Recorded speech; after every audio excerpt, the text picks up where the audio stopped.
Hello sa inyong lahat. This is Marvic again of Supreme Wealth Alliance as the Capital Team. Okay, so I want to discuss a little tips about changing your about section sa work section. Uh, if you want to put your current company like this one, Supreme Wealth Alliance, in your work section, I advise na gumawa muna kayo ng uh, FB page. Okay, so what is FB page? FB page is yung likeable.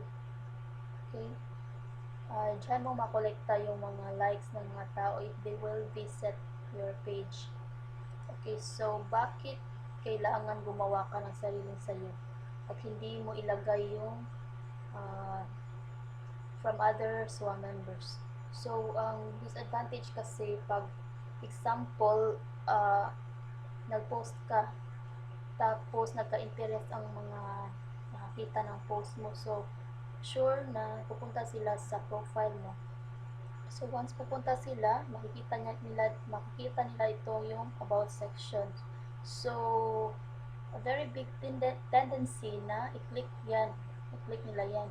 So mapupunta ngayon ang nag-click doon sa FB page. Okay, so pag hindi sarili mong web page, so ano mangyari? Okay, so kung sino yung may-ari ng web page, siya yung parang makabenefits nun. So there's a big chance na yung effort mo mapupunta doon sa may-ari ng page na yun. Okay, so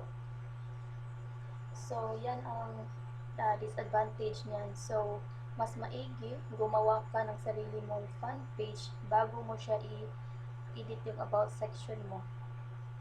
Okay, so that way makollect mo pa yung mga likes nila.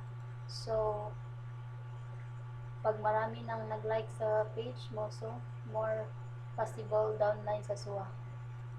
Okay, so I hope you learn from this, guys. So this is a very helpful also na kailangan yung gawin so that lahat ng effort nyo ay pupunta talaga sa sarili nyo, sa inyo lang talaga. Okay? Okay, hope you learn a little. Bye-bye.